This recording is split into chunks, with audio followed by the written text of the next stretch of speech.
그러면 특검은 어떻습니까? 한동훈 대표 앞서서 이제 한동훈 대표가 변죽만 올리지 말고 빨리 발의해라. 네. 10명도 동의를 못 구하냐 이런 말씀하셨잖아요. 네네네. 한동훈 대표의 이 특검 문제, 네. 그러니까 제3자 추천 특검은 야당으로서의 야당 역할을 하면서 강하게 때로는 공격도 하고 좀 이끌어내기 위한 설득도 네. 하고 그렇게 네. 하실 생각입니까? 일단 특검 문제는 특검 자체는 이것은 정의와 관련된 문제죠. 예. 그래서 이것은 저희가 강력하게 견제를 해야 되는 영역이기도 합니다. 다만 이것을 그러면 이 특검을 하는 이제 과정에서 이 절차적인 과정에서는 당연히 이제 협상이 불가피한 것인데요. 왜냐하면 이제 어쨌든 국회를 통과해야 되는 거 아닙니까? 그런데 이제 문제는 뭐냐 하면 정치의 도리라는 게 있습니다. 네. 국민에 대한 도리라는 게 있죠. 저희는 이제 정치인으로서 프로 아닙니까?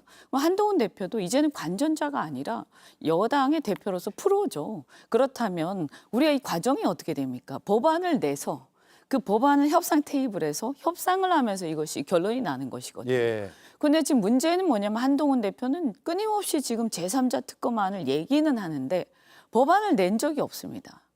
그러면 법안을 내지 않은 상태에서 협상은 이루어질 수가 없는 거거든요. 그래서 계속 공전이 되고 있는 거예요.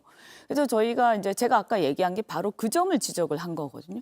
일단 법안을 내시라라는 거죠. 네. 그것이 무슨 법안이든 제3자 특검 법안이든 무슨 법안이든 그 특검 법안을 내고 나서 그 법안을 테이블 위에 올려놓고 그리고 나서 얘기를 하자는 거죠. 네. 자신의 안이 없는 상태에서 변죽만 올리는 것은 저는 정당하지 못하다라고 생각을 네. 하고요.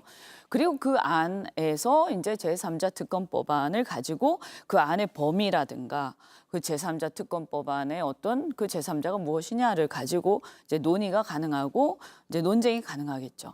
제가 이제 거기서 다만 그 제3자라는 범위에 대해서 제가 개념을 좀 정리를 해드렸죠. 예. 네, 그 개념이라 함은 이제 대법원장 추천은 제3자로 볼 수가 없으니까 셀프라는 표현 쓰셨죠. 네, 네. 그것을 미리 제가 좀 이렇게 교통 정리를 해드렸습니다. 네. 왜냐하면 첫째는 대법원장은 대통령이 임명을 한 자이기 때문에 이 안에서는 지금 이 특검에서는 대통령이 지금 어쨌든 간에 피의자가 될 가능성이 굉장히 높지 않습니까?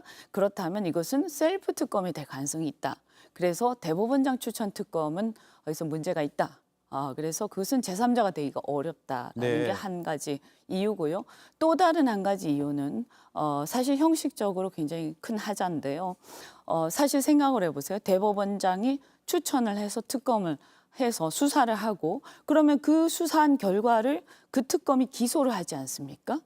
그리고 나서 다시 누가 그것을 재판을 합니까?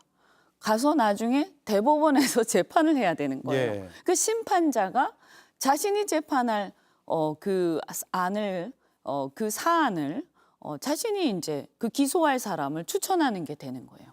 그래서 이것은 구조적으로 이것이 말이 안 되는 거죠. 네. 네.